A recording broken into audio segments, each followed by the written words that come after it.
सुप्रभात प्यारे बच्चों। पिछले वीडियो में हमने हिंदी पाठ्यपुस्तक रंगोली भाग 5 की कविता एक इनसे सीखो का अध्ययन किया था। इस वीडियो में हम लिखित कार्य का प्रारंभ करेंगे। इसके लिए आपको सिंगल लाइन वाली 100 पन्नों की एक नोटबुक चाहिए।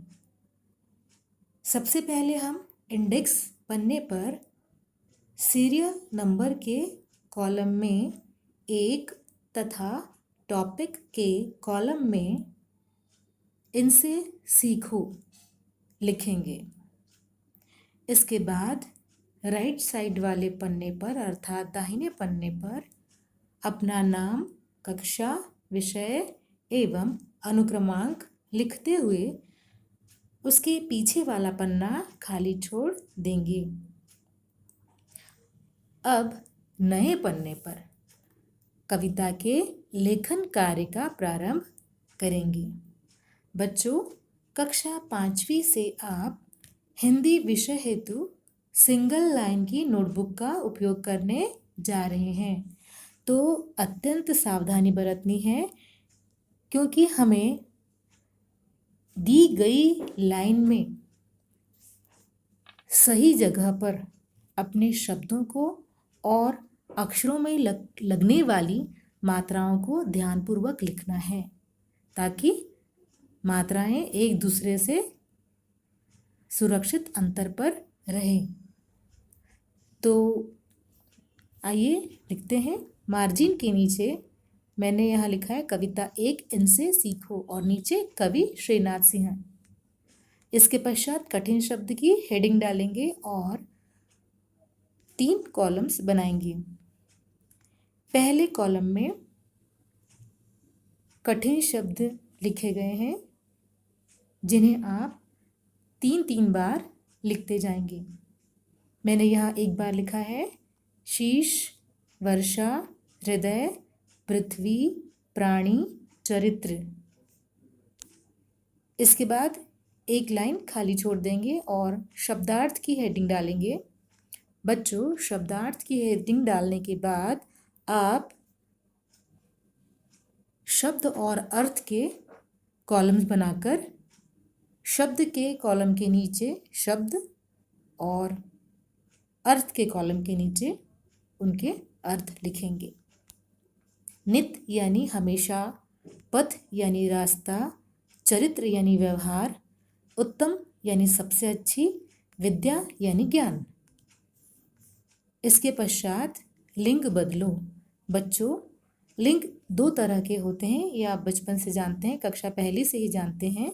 तो यहाँ देखिए पुल्लिंग और इधर दूसरे कॉलम में स्त्रीलिंग। पहला भौरा। बच्चों, भौरा का स्त्रीलिंग शब्द है मादा भौरा। दूसरा बच्चा का स्त्रीलिंग बच्ची। तीसरा पुरुष। पुरुष का स्त्रीलिंग क्या होगा? स्त्री या महिला।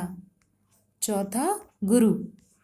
गुरु का स्त्रीलिंग गुरुआइन। और कवि। कवि का स्त्रीलिंग कवयित्री। एक लाइन खाली छोड़कर अगली लाइन में हेडिंग डालेंगे वचन बदलो। वचन 2 तरह के होते हैं, आपको पता ही है। एक वचन एक वस्तु के लिए, और एक से ज़्यादा वस्तुएं अगर हैं तो बहुवचन। तो बच्चों, हमने यहाँ पर भी 2 कॉलम्स बना लिए हैं। पहला भौरा, बहुवचन भौरे, डाली डालियाँ, लता लताएं, किरण किरणें, बूंद बूंदें, बच्चा बच्चे। बच्चों, यहाँ किरणें और बूंदें, इन दोनों शब्दों को ध्यान से देखिए। ण में ए की मात्रा लगाने के बाद बिंदु दिखाई दे रहा है और नीचे द में ए की मात्रा लगाने के बाद बिंदु दिखाई दे रहा है। तो बच्चों, स्त्रीलिंग वाला जो भी शब्द होता है, यदि उसका बहुवचन बनाया जाए तो एक ही मात्रा के बाद अनुस्वार या बिंदु लगाया जाता है। किरणें, बूंदें।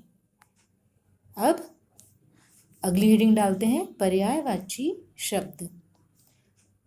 बच्चों, पर्यायवाची शब्द का अर्थ होता है एक शब्द के समान अर्थ, दो से ज़्यादा अर्थ। चलिए आगे बढ़ते हैं। फूल, सुमन या पुष्प। नित, सदा और हमेशा। भौरा, अली या भंवरा। हवा, वायु या पवन। डाली, शाखा या टहनी। कोमल, नरम, मुलायम। प्रत्येक शब्द के दो दो पर्यायवाची शब्द लिखे हैं। दूध, दुग्ध या गोरस। पानी, जल, नीर। पेड़, वृक्ष तथा तरु। वर्षा, बारिश और बरखा। हृदय, अंतर या दिल। दीपक, दीप और दिया। अंधेरा, तम तथा अंधकार। पृथ्वी, भू और वसुंधरा। पुरुष, नर तथा आदमी। गुरु, शिक्षक और अध्यापक। सूरज, रवि तथा आदित्य। तो इस प्रकार बच्चों पर्यायवाची शब्द 17 दिए हैं यहाँ। ये बहुत ही महत्वपूर्ण शब्द हैं। आपको भी अपनी कक्षा कार्य कॉपी में इन सारे शब्दों का लेखन कार्य करना है, बहुत ही सुंदर और स्पष्ट अक्षरों में।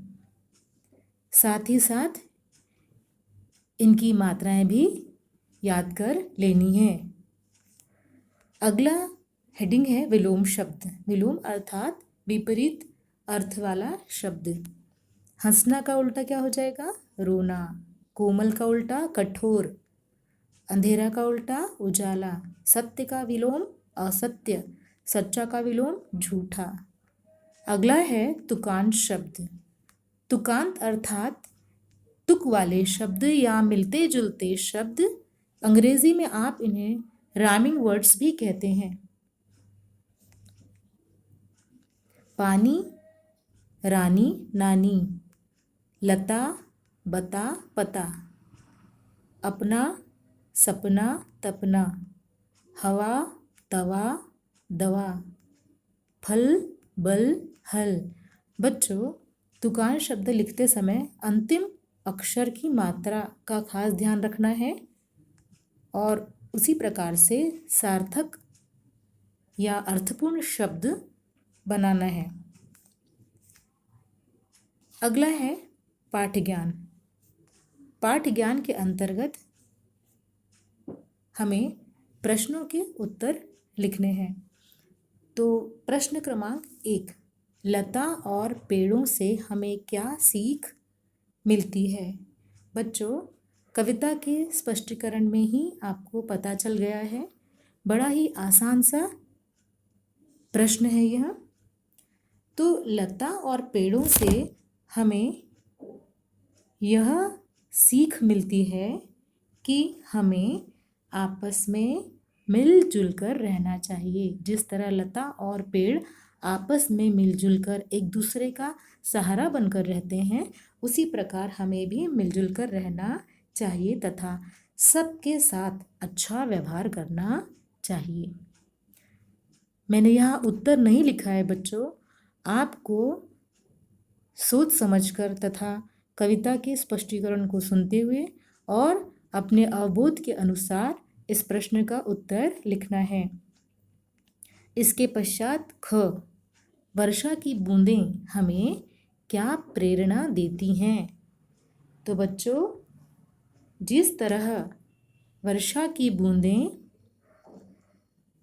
तपती हुई धरती पर गिरकर वातावरण को ठंडक पहुंचाती है, उसी तरह हमें भी अपने अच्छे व्यवहार से सबका मन जीत लेना चाहिए, सबको प्रसन्नता देनी चाहिए, सबको प्रसन्न करना चाहिए।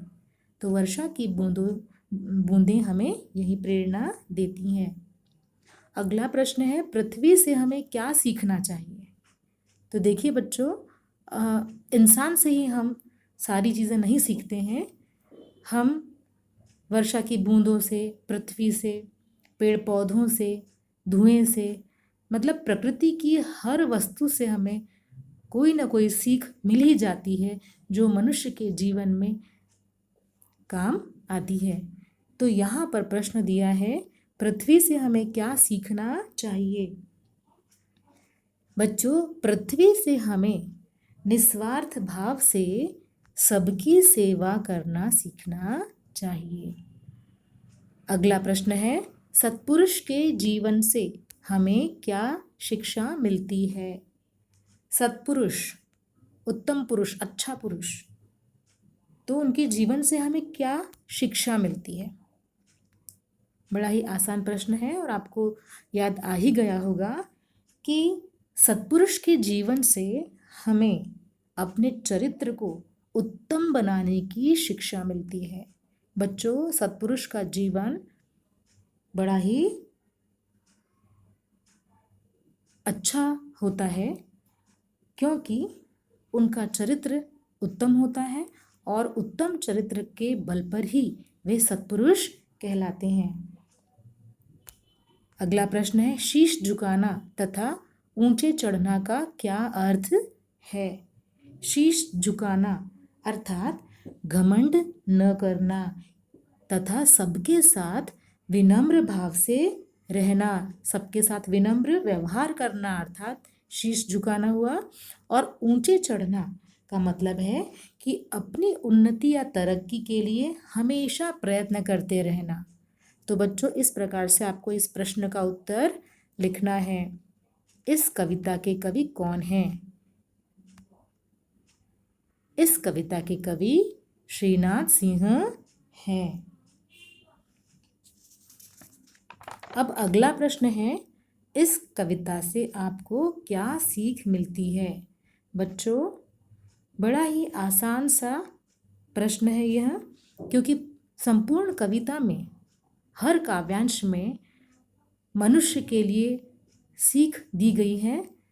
तो इस कविता से हमें यह सीख मिलती है कि हमें सदा खुश रहना चाहिए, हमें सबके साथ विनम्रता पूर्वक व्यवहार करना चाहिए, हमें निस्वार्थ भाव से सेवा करनी चाहिए और हमेशा अपने चरित्र को उत्तम बनाए रखना चाहिए। तो बच्चों, इस वीडियो में हम यहीं पर रुक जाते हैं और आप सभी से यह अनुरोध है कि आप अपनी कक्षा कार्य कॉपी में अत्यंत सुंदर अक्षरों के साथ एवं स्पष्ट रूप से लेखन कार्य करेंगे। धन्यवाद।